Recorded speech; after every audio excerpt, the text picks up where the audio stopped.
So first of all, I really want to thank everyone for logging in and joining us. This is another FloraLife webinar. And if you joined us last time, we did a different format than we usually do. We invited a floral expert and we did a Q&A session with all the questions that you wanted to ask this person. And we got you the answers. And because it was actually a really big hit, we had a very positive response. We decided to do another panelist session, but this time we elaborated. Instead of one person, we now have 5 people. And these people are from all over the world, and they're all floral experts, or in Mark's case, a sustainability expert. And the past few weeks, you've been sending us questions, and I've collected them all, and we're going to answer them here live. But I also want to tell you that during the webinar, if anything pops up and you want to ask something, or you have a comment, or something's unclear, use the chat function on your screen, reach out to us, and our back-end person will try and get those questions to us so we can answer them here live as well. So what I'll first do is I'll introduce everyone really quickly. So we have Alan Tanouye. He's FloraLife's Director of Global Wholesale Channel. Then we have Steve Daum. Steve is FloraLife's Director of Superfloor Technologies in the Americas. Then we have Emma Bradford, FloraLife's Technical Support Representative in the UK. Marco Marques, FloraLife's Global Sales Director. And an extra add-on, a special guest today is Mark Allen, FloraLife's Global Product Manager and Sustainability Expert.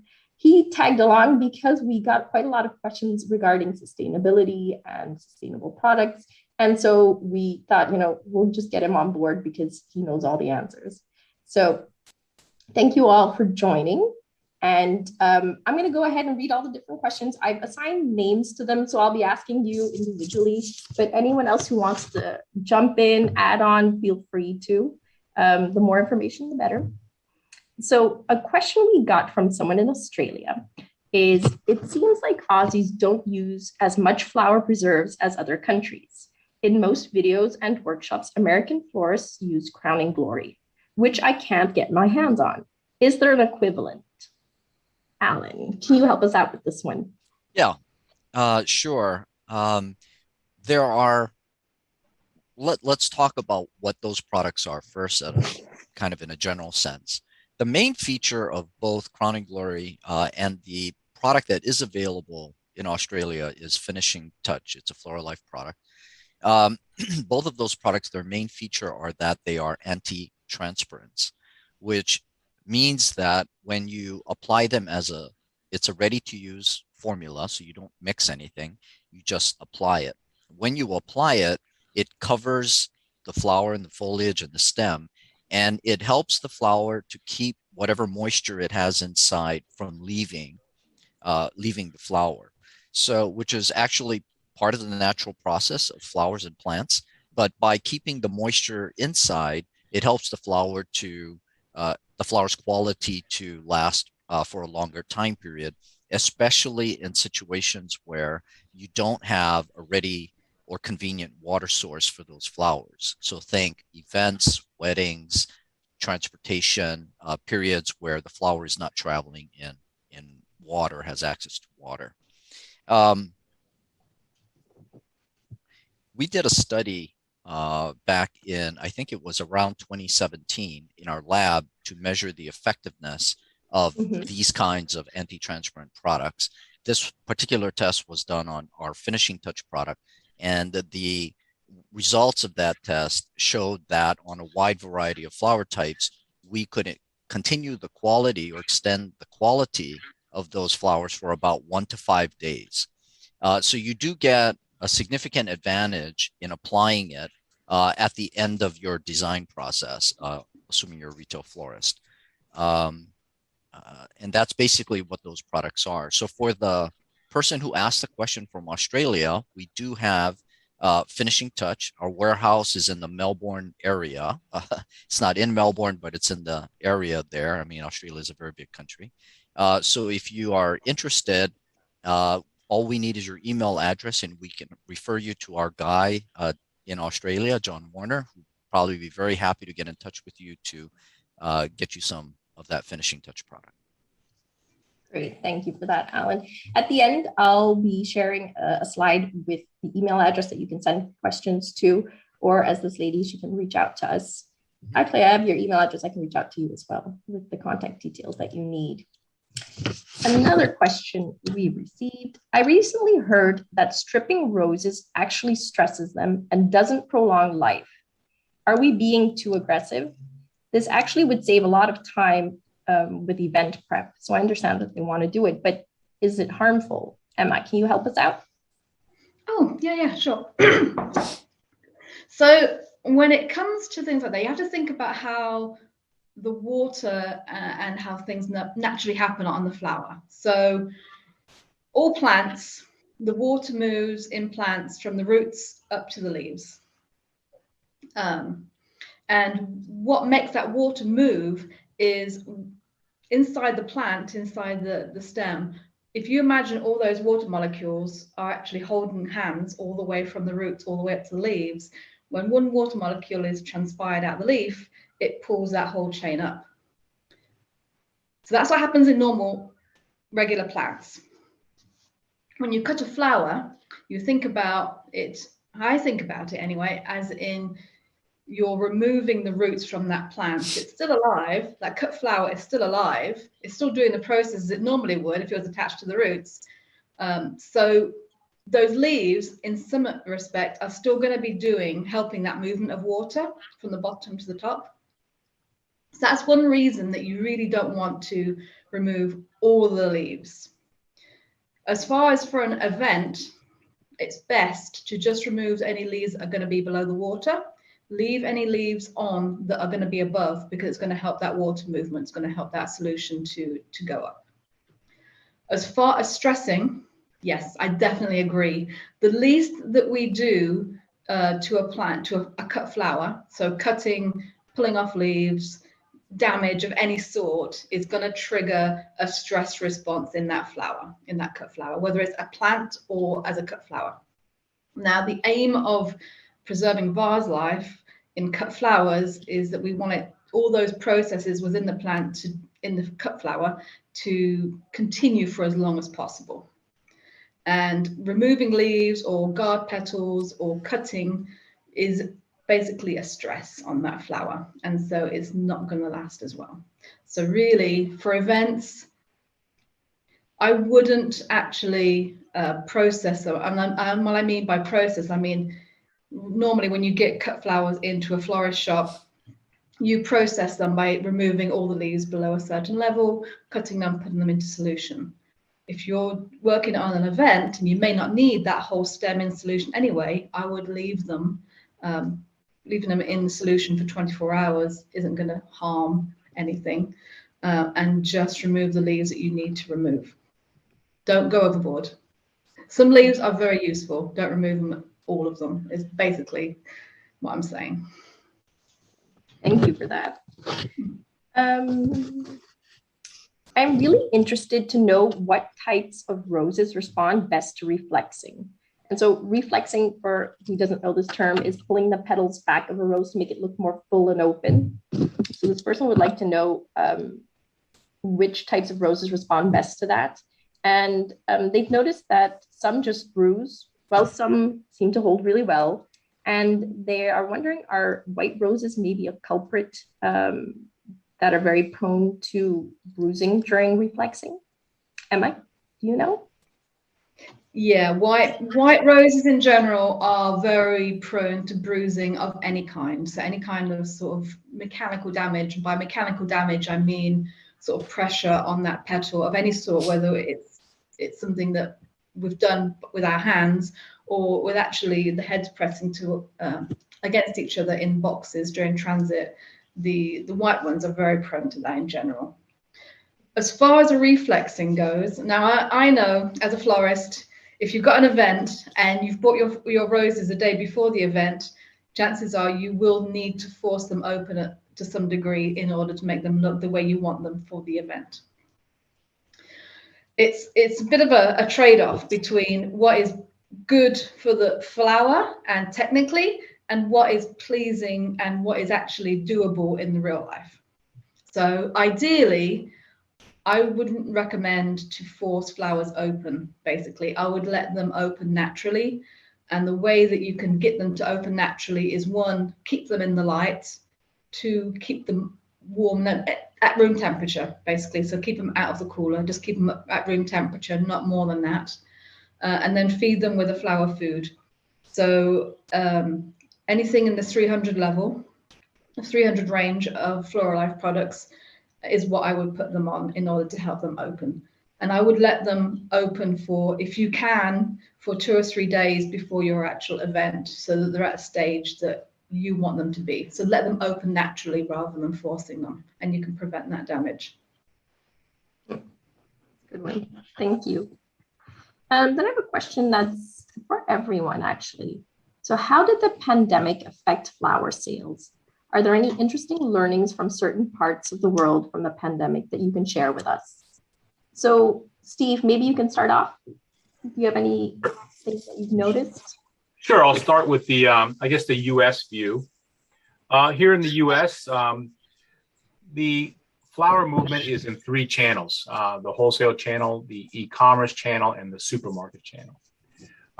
Usually when one channel is growing, the other one may be going the other direction. So I guess the pandemic had this effect and continues to have this effect. All 3 channels are having double-digit increases. The people who were at home were still able to go to supermarkets, and e-commerce was still working very well. And long story made short, people began to use floral as an emotional and a beneficial way to decorate their home, which they were supposedly supposed to be locked up in. Long story made short, the customers who did do that enjoyed the experience and have gone back and continue to shop. So we see that channel at the supermarket doing very well. The e-commerce channel picked up a huge amount of business due to the fact that people could not visit each other, but gifts were still moving. That channel continues to do very well. And of course, the awakening of parties, weddings, unfortunately, funerals, people gathering once again, hotels opening, restaurants opening, have generated that channel to be in the double-digit increase. So I guess the effect of the pandemic in the short term was an increase in 2 of the channels. And now the pandemic, as we work out of it in the US, we're seeing the awakening for weddings and gatherings generating another and a continued increase. We're having some issues as far as getting enough flowers, and there are things that are affecting that. But I think that is the effect of the pandemic at the moment. And we foresee that continuing to grow and continuing to keep going, because the experiences have been beneficial for people who are enjoying flowers in the US, maybe for the first time, for their own use, not just as a gifting idea. Mm-hmm. So I guess our industry is enjoying that growth. Good. That's a positive. And Marco, how about your regions? Yeah, very similar to what Steve just said. And for me, and I think for the majority of the world, this whole pandemic felt like a second 9/11. I mean, for those who were around during 9/11, what happened was basically that the world came to a standstill overnight. There was a high level of uncertainty. And I remember back in those days that all orders basically stopped one day to the other because flowers basically stopped moving.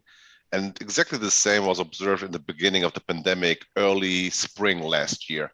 Some probably remember the pictures from the Floral Holland auction, one of the biggest or the biggest auction in the world, where tons of flowers had to be destroyed because there was no market. Luckily, our industry recovered extremely fast and extremely well.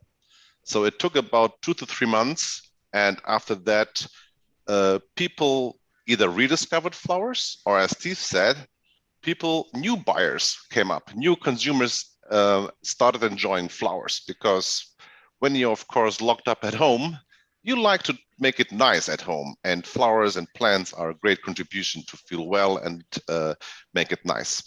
So like what Steve mentioned about the US, also the European market has enjoyed a double-digit growth basically in all the 3 channels. Initially, the Florist channel struggled a lot because many stores were not set up yet for the new world, where sales basically flow online. But they adapted quickly, many florists opened their online shops and had basically a pickup service where people ordered their bouquets online. They went to the store, picked them up, and that made also the florists very successful in these very challenging times. Of course, supermarkets also benefited quite a bit. We all know the run on toilet paper and so forth. That was the beginning. Luckily, there was also then a run on flowers, which was very nice to see.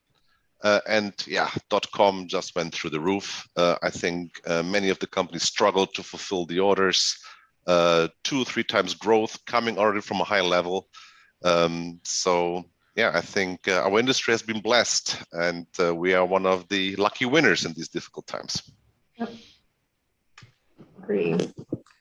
And Alan, do you have anything to add? Yeah, I would just echo what Marco was just saying. In my area is mostly with the wholesale channel, what we call the traditional market, wholesale florists, retail florists, traditional retail florists. And whether it's whatever part of the world you're talking about, for the most part, I would say it was broad. There was a broad increase in consumption by the consumer, and every florist that I'm speaking to, every wholesaler that I'm speaking to, is seeing that growth, which was quite shocking to everybody. Unfortunately, due to the pandemic, I mean, many of them had to close for some time and then reopened, whether they were florists or wholesalers or retailers. Many of them have reduced staffs now. So one of the unintended or unexpected effects is that their businesses, with the increase in the volume, with the increase in pricing, because the cost of flowers has gone up also because there's shortages and transportation costs, many costs have gone up. So people were forced to raise their prices. But a really surprising, unexpected effect of that is that a lot of the companies in the industry are now probably more profitable today than they were 2 years ago, prior to the pandemic, which no one, I think, if you asked anyone, no one would have been able to predict that. So it was, I really agree with Marco that it really was a surprising, unexpected blessing for the industry, the way the consumer market responded. And now the big challenge for everybody is how to maintain that. Is there anything we can do to keep things going? So, yeah, exactly. Emma, Marco mentioned the European market. Did you notice anything specific in the UK? Just a lot of what's already been said. So the .com, so ordering online, really went through the roof. So one, because people were not able to see each other.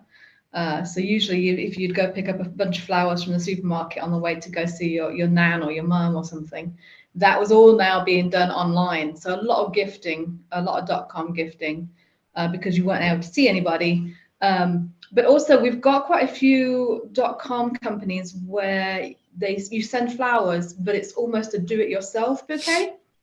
And I think that trend followed the general lockdown trend of learning new hobbies or new skills, where a lot of new customers who hadn't bought flowers online before were now discovering new ways of doing it. So I think it really benefited just from all the new customers who would not usually buy flowers online, just discovering, you know, how good they actually are and really enjoying them.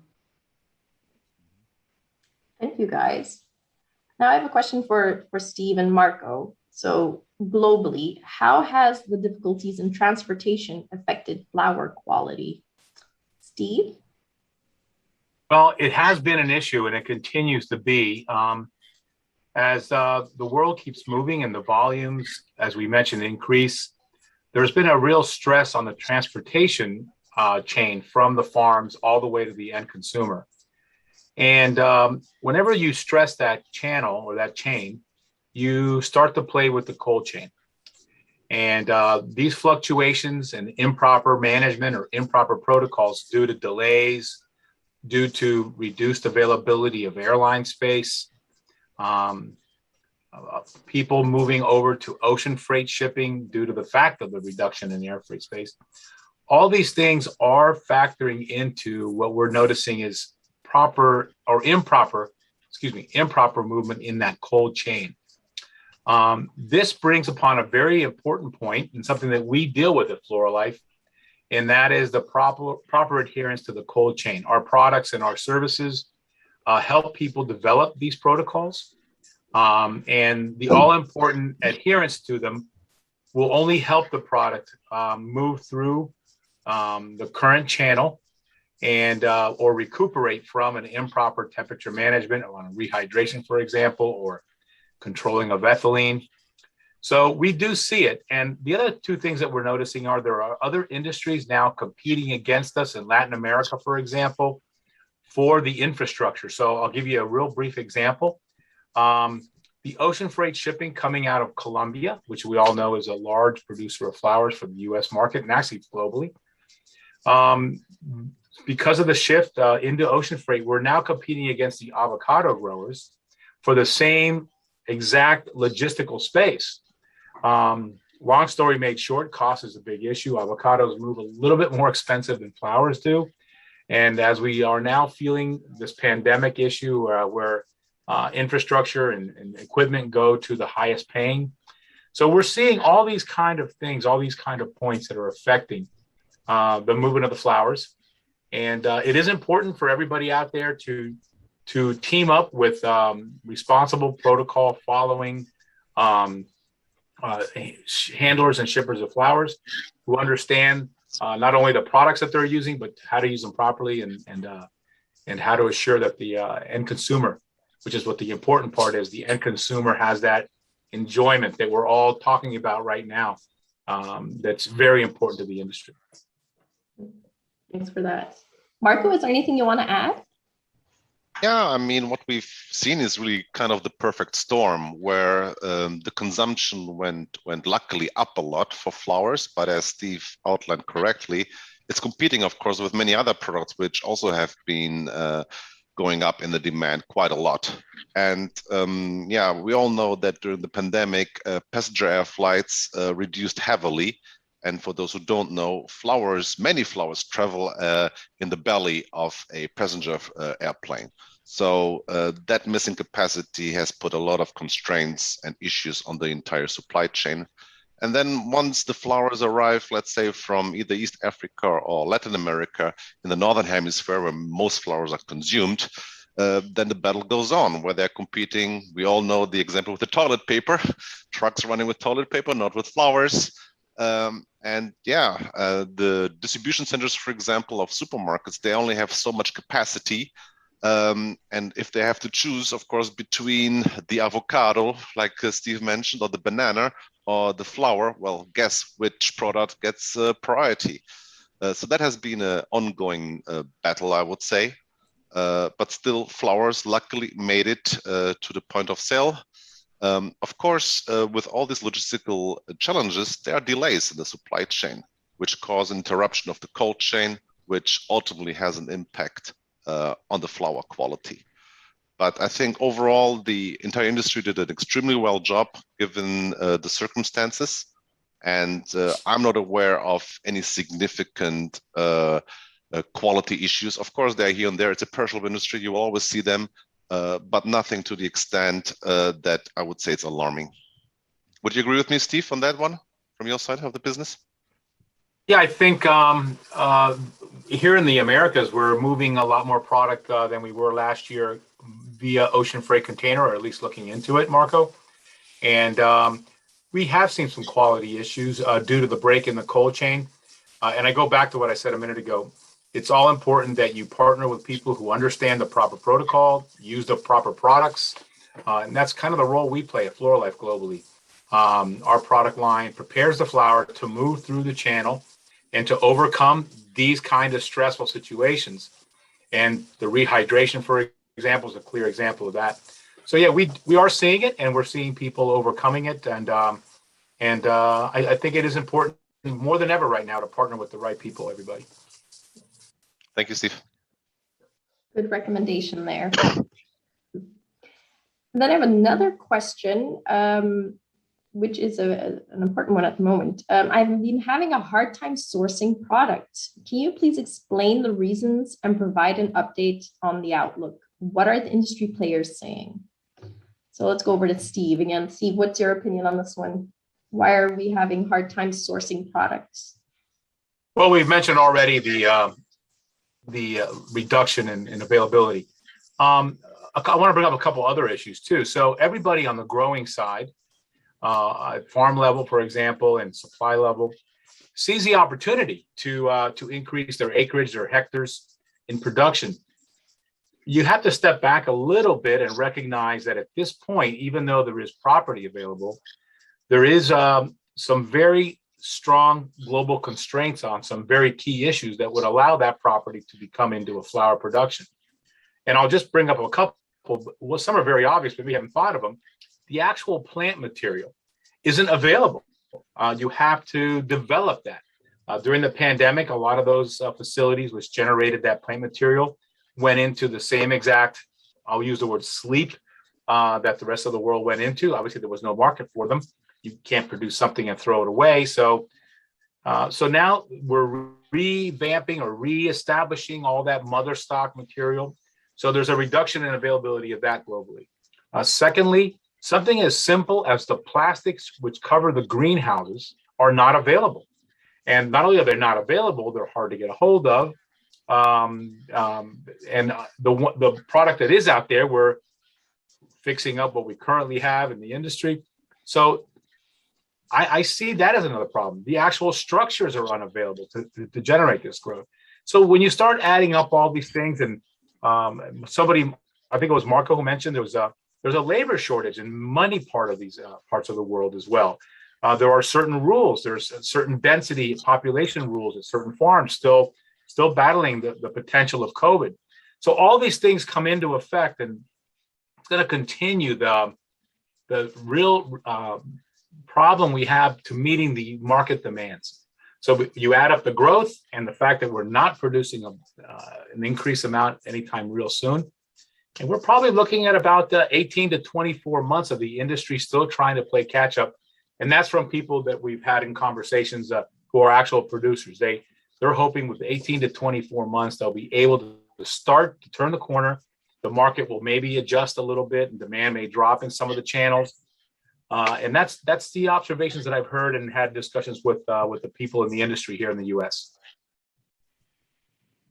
And Marco, is there anything you'd like to add on to that? No, not much to add to what Steve said. It really comes down to increasing the production area, which Steve mentioned, really the key issues which are right now slowing this process down. And one also have to keep in mind that there has been a huge increase of costs, of course, also especially for farmers. I mean, as an example, the whole fertilizer market, a lot of those fertilizers come from overseas, and freights have gone absolutely crazy, going where, let's say, a container in the past was like $2,000 or $3,000. Now you easily pay up to $15,000 for the same container on the same route. So there are a lot of bottlenecks here, which will definitely slow down, I think, the increase of production. However, the growers, of course, have other ways to mitigate it a little bit. So they could, for example, change to varieties, which create more yield per square meter and so forth. So I think we will see a growth in production. Just, I think it will be lagging behind the demand. And, well, we all know what happens when the demand is higher than the offer. Prices will go up most likely for flowers. Yeah, but I would say that it's interesting, right? These observations, but I think that what's encouraging to me is that the growers are want to make those investments, right? Because when you're a grower, it takes years, and it's a big capital investment to expand a greenhouse or redo a greenhouse. So it's really encouraging that they see the demand and they are willing to make those investments. So I think that it's a little bit of a signal there that the industry is optimistic about the future, which is good. Yeah, that's a good comment. Georgina, can I add one comment? And actually, we have Mark on the phone. There's also been an increase in sustainability acknowledgement in our industry, one that was coming along. I think the pandemic may have pushed some of its issues like water availability and stuff. Mark, do you have any comment on that? I mean, as far as, do you feel that there's a larger sense of sustainability in our industry, and is that affecting anything? Yeah, absolutely. And maybe I think there was a question on sustainability. Maybe, Georgina, do you want me to go ahead and? Yeah, that'd be a good time to go over to that. That's a good one. So it's about sustainability challenges in our floral industry. So what are the sustainable challenges our industry is facing globally and needs to be addressed?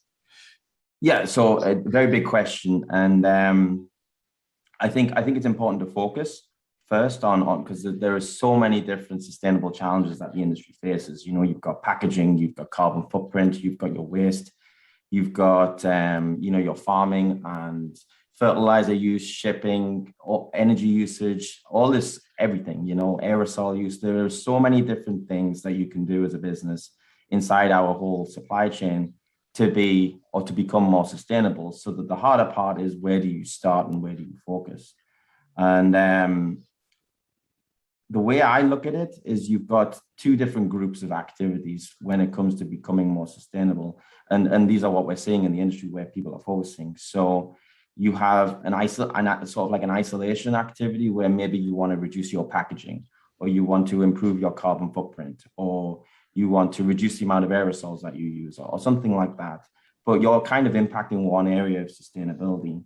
And actually, the interesting challenge for our whole industry is something that impacts every single area of sustainability, and that is waste. Because if you think about it, you know, there are billions and billions of stems that are harvested every year. And Steve, correct me if I'm wrong, but I would assume close to 15% don't make it to the end consumer by the time they've traveled from harvest all the way to home.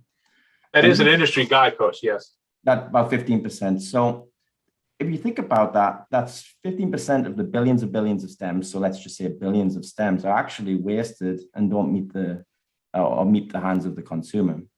And if you think about that, think of all of the investment that's went into that stem, or those billions of stems. You know, you hydrate multiple times throughout the chain. You're harvesting and taking up land space to grow those extra 15% of crop. You're treating with different post-harvest products to keep them alive as long as possible. That every single person who touches it, you're shipping these all around the world, and you're using a lot of packaging at every single stage. And you know, the packaging you see at the end consumer isn't the packaging that was used at the farm. So it's a huge shame if those stems actually end up being scrapped off before they hit the hands of the consumers. Not because it's just the stem dying, because there's some great activities going on in the industry where they're recomposting and using that waste. But think about everything that went into that stem that's ended up being wasted off, unfortunately. So like I mentioned, for sustainable activities, you can have an isolation sort of activity like reducing your packaging, and all of it's important. But I think the lowest hanging fruit for our industry, where we can spend the shortest amount of time and get the biggest amount of return for benefit, in my opinion, is reducing our waste. And I mean, shameless plug, FloraLife can certainly help in that aspect at all stages of the supply chain. Are there any trends that you see regarding the sustainability movement?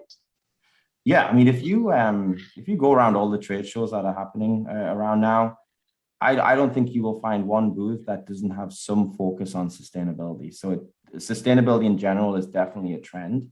If I were to pick maybe the top three that I see all the time, number one is definitely packaging. So are you reducing the amount of packaging you use, which is certainly the best thing you can do? Alternatively, though, are you using a packaging that came from a sustainable source, a renewable resource? Are you using packaging that comes from or has a good end of life, such as recyclable or compostable or biodegradable? So I would say a huge trend right now is the packaging we're using at every stage of the supply chain. Can we reduce what we're using, or can we make it more sustainable or more circular when it comes to its end of life? Probably the second trend that I'm seeing is carbon footprint. There is a lot of measurement of carbon footprint, which is fantastic. You know, it's very difficult to get to somewhere and achieve a goal if you aren't measuring where you're at. And there is a lot of working with outside agencies, third parties, to assess businesses' carbon footprint in order to see what measures you can put in place to improve that carbon footprint. And I think the third trend is just the adoption of standards and protocols, especially at the farm level. You know, the Global GAP program, the Kenya Flower Council, I think they've got like the silver or gold standard. you've got fair trade certificates or standards, Rainforest Alliance, or the Flora Verde Sustainable Flowers Standard too.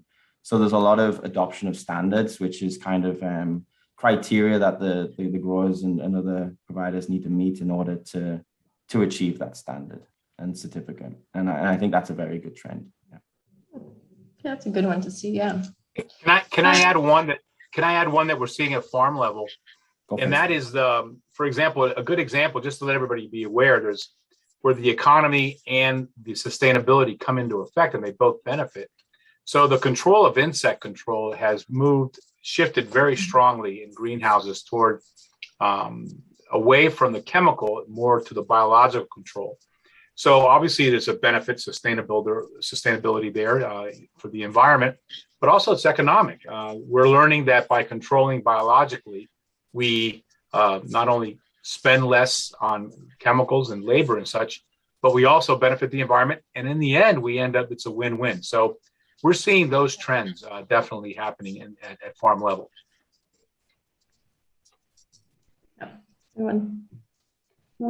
Actually, Steve, I have a question for you. So it's about shortage. And someone says, we see a shortage of bulbs in Mexico. Is it because of logistics or increase of volume that has lowered the volume to latent? I'm going to steal what Marco said. It's the perfect storm. So it's an increase in demand coming from a period of time where the bulb producers were senescent. They weren't working. They weren't in production. And this ramp up demand has led to basically having empty warehouses. So the bulb producers are trying to catch up. At the same time, this, by the way, goes for all crops, not just the bulbs. And the other thing that's happening is the movement of product to the marketplace from anywhere in the world, this global movement, has become difficult. And so I would say it's a perfect storm. And I'll just reiterate what I said a few minutes ago. We don't see coming out of this anytime real soon. I don't know if you consider 18 months, 24 months, a short period of time. I know when you're waiting for something, that's a long period of time. But we do see the catch-up period being a little bit ways down the road as all of these factors are coming upon us. And so I think if you looked at any crop, not just bulbs, it's the same exact situation. A lack of product being available, logistically difficult to get to, and a huge increased demand into the channel. So a bit of everything, yep. Emma, I have one for you. Regarding the removal of foliage, can you please explain the do's and don'ts and when to remove and when not to? Okay. Yeah, so this goes back again to my previous question a little bit. But yeah, really, it comes down to only remove the leaves that are going to be below the waterline. The ones that are going to be above, leave them on because they will help to suck that solution up the stem, basically. The reason you want to remove the ones below the waterline, so one, there will be bacteria and botrytis spores and all sorts on those leaves. I mean, they will be. Bacteria everywhere, so they will be on those leaves. If you remove those leaves before you put those stems into your flower food solution, you are just preventing those bacteria from getting into your flower food. So it helps with the hygiene. So it's a good step to prevent that bacteria from getting in there. And then secondly, if you have water below if you have leaves below the waterline, eventually they're going to rot. And because there's bacteria on them and on the stems, that is then going to become a food source, an additional food source for those bacteria, so those bacteria can really flourish. So really, yeah, it's all about bacteria, removing those leaves below the waterline. Okay, that's a good one, yes. Another one for you. What are the benefits of flower food versus home remedies? We get this one a lot. This is something people are very interested in.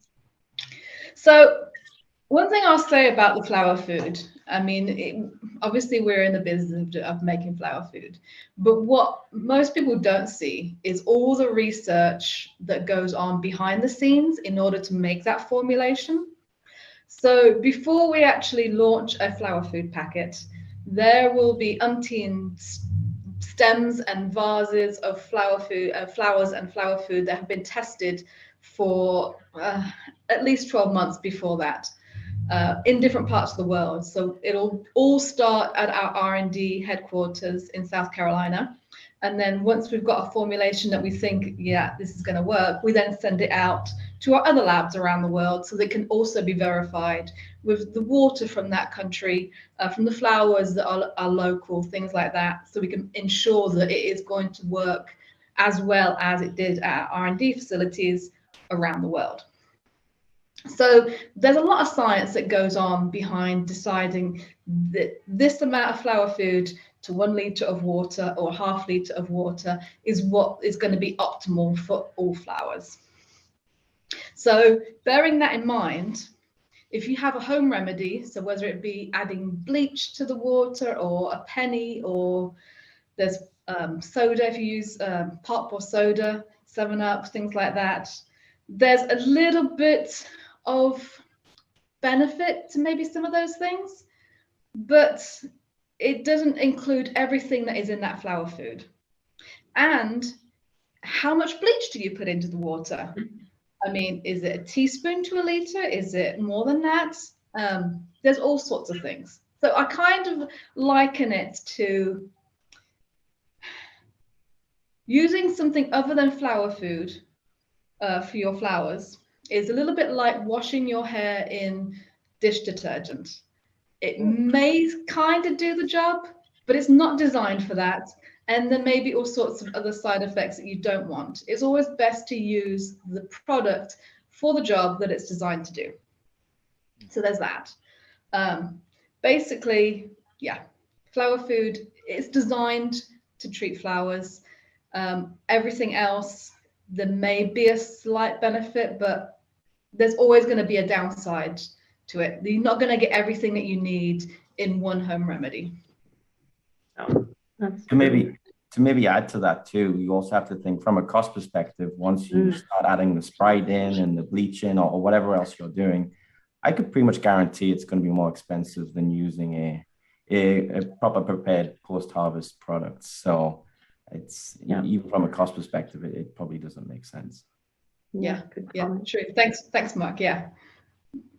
I had once a retail florist where I bought flowers, and of course, I asked, "Where's my flower food?" And the retail florist told me, we don't have flower food. It's too expensive. You should use an aspirin." Okay. Wow. Why? Do my flowers have a headache? I had a headache. I had a headache. But I needed an aspirin after that. Yes. Georgina, it is important that the consumer get the right tools in order to get that 7 to 10 days that they hope for, to have that experience, the flowers fully develop. So for everybody who's out there, who's on the call, if you give the consumer this very inexpensive tool, they will, and it increases the percentage of that enjoyment period, which is really what we're after, right? Having that end consumer have that experience. Yeah, and a happy customer is a repeat customer, so that's what every business wants, right? Yeah. Emma, this one's for you. You're our encyclopedia when it comes to flowers. So hydrangeas, sunflowers, daisies, and so on. I heard that we think are flower petals, but those elements aren't. So can you explain this? And does that mean that we need to care for these flowers in a different manner? Oh, yeah, good question. Sure. So with hydrangea, what's interesting about hydrangeas, because they have a very showy part, which we think are the petals. So they're blue or they're pink or white. That part that is very large and showy is not actually the flower. It's more of a modified leaf. And if you look very carefully on some of the hydrangeas, you might see them. The flowers are actually very tiny and inside the middle of those big showy bracts, basically. Now, with hydrangea, because those are modified leaves, those big showy things are going to act more like leaves. And leaves are where the moisture comes out of the flowers, out of the stems, basically. So for hydrangea, that makes them a very thirsty flower. That's why they need a lot of hydration, is because all those showy parts are basically acting like leaves. So that's why that's important to know about hydrangea. It's important to treat them differently because they need hydration, hydration, hydration. For sunflowers and gerberas and chrysanthemums, now those, they are different, but their difference doesn't actually make them harder to take care of, if that makes sense. Knowing what to flower on those is more of a fun fact to impress your friends and family with. So for sunflowers, hydrangeas, any daisy flower, each individual petal that's around the outside is actually a flower, not a petal. And it goes for the same. So there's the center, each little part of the center is actually an individual flower as well. Oh yeah, thanks. So yeah, so you can see all those petals around the outside of that yellow gerbera is actually an individual flower. So that whole head that looks like a daisy is actually an inflorescence. And then on the inside where it's black and you've got a little bit of the yellow showing, each one of those is an individual flower as well. Wow. So it doesn't affect how it drinks up the flower food. It's more of a, yeah, you can impress your friends and family with that part of botanical knowledge. Yeah, thanks for that. Yeah. I'm impressed, Emma. Ooh. Yeah, thank you so much. So, Emma, with the hydrangeas, I see a lot of YouTube videos of people dunking hydrangeas in bathtubs because, as you said, they need a lot of hydration. But this doesn't seem like a good way to hydrate them. No, the hydration should always come from the stem upwards. The only caveat to that, I would say, is if things like Crown and Glory or Finishing Touch, which are a topical spray that you would actually apply to the top of the flower, that would be the only thing that you would need to apply directly to the flower part. But all the hydration comes up from the base, from the stem, through the xylem. From the stems. Okay. Hey, Emma, what is a stomate? Stomate is actually an opening on the leaf. So it's like a pore, or like a window almost on the leaf. So, and they're on the bottom. There's some on the top, but they're mostly on the bottom of the leaf. And what happens is when it's warm, those stomates close to prevent the water coming out, the water from transpiring out. But at general temperatures, the water will transpire out of a stomate, and that's how that chain of water goes up. So one little molecule comes out of the stomate, and then another one gets pulled up through the roots. So yeah. Interesting. Yeah. So Marco, this is your area. It's about supermarkets, and Emma, maybe you can help out with this one. So there are a lot of flowers that are being sold through supermarkets these days. Is there a difference in flower care at supermarket versus at a florist level? I think there is. Yes, I think there is, because in the supermarket world, it's all about processes and procedures. I mean, I always like to give the Big Mac example with McDonald's. Why is McDonald's so successful? Because wherever you go in the world, you order a Big Mac and you always get a Big Mac, and it's pretty much the same wherever you go. And this is really what makes supermarkets so successful in selling flowers, that they established very good procedures and processes with the entire supply chain in assuring that the quality is consistent and meets a relatively high standard. There's a lot of transparency in the supply chain. So most supermarket buyers will know where their flowers are coming from, what the journey looks like, how they are handled and treated. So all that has a huge influence at the quality at the point of sale. They even go as deep as variety selection. So they make sure that the varieties which go to the point of sales can withstand the supply chain stress. They make sure that the right products are applied throughout the supply chain, the cold chain is in place, and so forth. So they really do a great job in synchronizing all the important elements together to get the best possible product to the shelf. And I think there is a big potential learning for many florists that I think they would benefit in order to understand a little better sometimes, if not already done, what is the variety, Does it last? If it does not last, I think it's important that they always give feedback to the wholesaler so that the wholesaler can react on that. That's what I would say are the key difference, I would say, through my supermarket classes. Yeah, that's interesting. Emma, did you want to add on something? Yeah, no, I completely agree with all of that. And on top of what Marco said, the other thing that supermarkets and their suppliers, oh, you have a friend behind you, Yeah, are very good at doing is those trials. So the trials that I mentioned that we do with our flower food in the development, supermarkets and their suppliers will do the same thing. So when they have a new variety that they want to put through the market, they do trials. Will that flower last?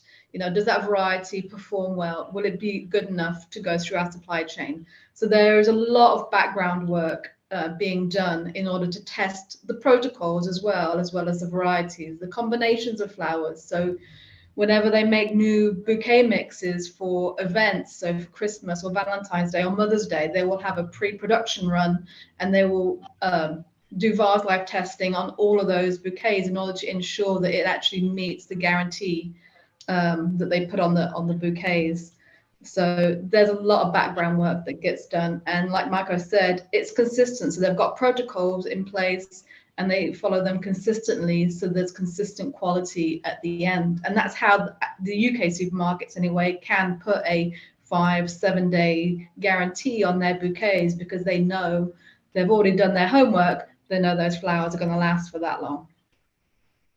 wow. Yeah, I would like to add another thing to this discussion, because before we talked about home remedies, and supermarket environment is an extremely cost-sensitive environment, especially when you talk to people like the discounters, Aldi, Lidl's, and so forth. So there's always a consistent price pressure, and whatever product makes it into a store has to pass a lot of stages throughout the very, very complex process.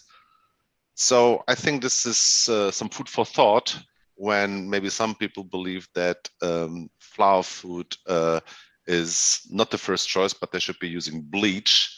Whereas when you go to a supermarket store, you hardly find flowers these days, especially core lines like roses and so forth, being sold without a flower food. I mean, I'm not aware anymore really of supermarkets who were doing that. It became a standard because the results are so convincing, as it helps so much in achieving that consistent quality which the consumer expects.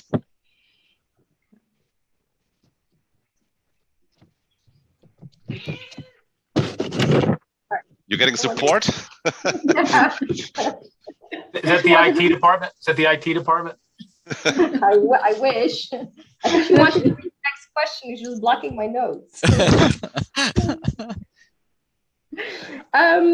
Let me see, where was I? Oh, Alan, I have one for you. So I'm in the United States, and I've heard about your new Leaf Shine product, but can't seem to get a hold of it. What exactly is it, and where is it available? Okay, great question. Thanks for noticing that.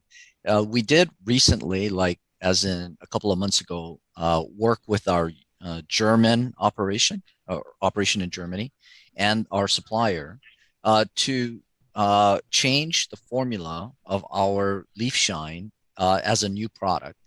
And basically the change is to remove all of the silicone that was in the original form, or is in the original formula.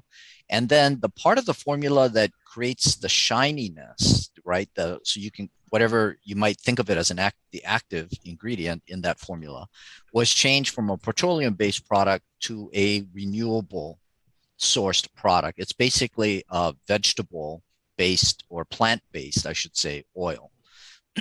And so we're taking out something that is not renewable, or petroleum-based, and we're adding something that is renewable. And then we completely remove the silicone out of the formula. So it's part of our overall strategy, or commitment, that's a better term, commitment to try to make our company and its products more sustainable by being more responsible about how we formulate and about how we're sourcing our products. So that product launched in Germany. It was launched for the German, Austrian, and Swiss market, the market in Switzerland. We're currently evaluating because it recently launched. So we're currently evaluating and it's being quite nicely accepted in the market. And as that concept proves out and we have some learnings from that, then we're planning to make that product available in other markets like the UK, like the US. So we're taking a look at that right now. So thanks for that question. And basically our silicone-free leaf shine, that's what that product is.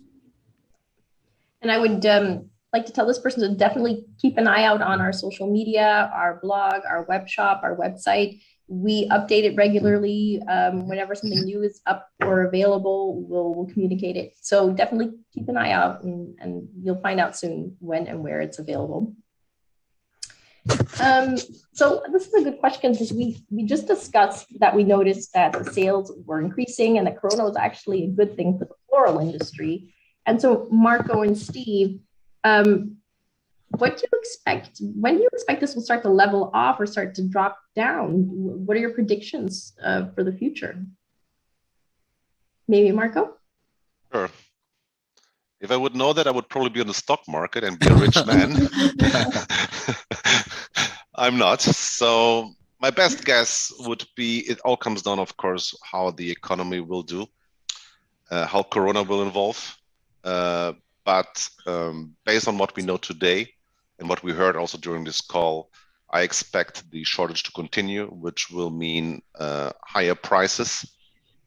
Talking to key price influencers to our industry, like logistical companies, they don't foresee a significant decrease in freight costs towards end of the year, next year. So I think we will see what we see now, probably even with even higher costs, because what is happening now too is a competition for labor between companies. There's a shortage of labor in many markets, so therefore we see salaries increasing quite significantly. And then the question, of course, is which industry will be able to retain the people, right? I mean, when you're competing with an Amazon depot next door, might be a difficult one. Yeah, so there are a lot of big things happening these days, but overall, I'm positive. I think we live in a flourishing industry, and I expect the growth to continue. And I think, especially for the peaks, for the holidays, I think it's extremely important to try to buy and pay the product needs as much as in advance as possible. I think this might help with getting hold of product. Yeah, I think that's here. What do you think, Steve? Yeah, here in the U.S., we've already seen some things starting to taper. For example, the e-commerce growth of 2.5 growth is down. They're hoping to capture some of that growth and have it part of their annual new base. But we've seen the e-commerce started to taper down in the U.S. From the wholesale side, yes, the wedding backlogs, the party backlogs will probably taper within a year. These are guesstimates. In the supermarket arena, we continue to see that growth happening. The demand is still there high. But there again, I think as Marco mentioned, as the economy grows, we can't forget that floral is a expendable income purchase. People are making it part of their everyday basket, but it's not a required everyday basket. Long story made short, we're probably looking, as I mentioned before, we're 24 months from what we probably expect the market to become not so demand driven. Mm-hmm. But that is the guesstimate from people who are in the U.S. From the growing to the supplying side. That's the kind of the number that keeps getting thrown around. Unfortunately, it's the same number that's been thrown around now for 6 months. So it should be less than 24 months, but no, it continues to be 24 months. So, but that is the guesstimate that's been published in a couple of places when that discussion comes up. Still some uncertainty and uncertain times. But thank you for that. Sadly, we've reached the top of the hour and it's the end of the webinar. Yeah, we do have I have a number of questions left, actually, to be honest. So what we're going to do is we're going to plan another session like this, hopefully for next month, if we can get it planned in. And all the questions that people that I have not yet discussed with this group of panelists, we will discuss in the next one. So we will get you the answers you are looking for. I'm just going to quickly share my screen to show you if you have any questions. So as you've noticed, we love to answer your questions, and we are always willing and able to answer anything that you have floral related. As you can see, our experts are well knowledgeable about different topics. So send any questions you have, even if there's not a webinar planned, send them to marketing@floralife.com, and I will make sure the correct person gets that question and answers it for you. If you have any webinar topics, send them to us as well. We like to hear what you want to know from us. And yeah, we look forward to meeting and greeting you guys next time for the next webinar. And to all my panelists, thank you so much for joining wherever in the world you joined in from. And thank you for your time and your answers. Beautiful flowers, Steve. Thank you very much, all. And thank you for the attendees also. Thanks, everybody. Yes, thank you, everyone. Bye. Bye.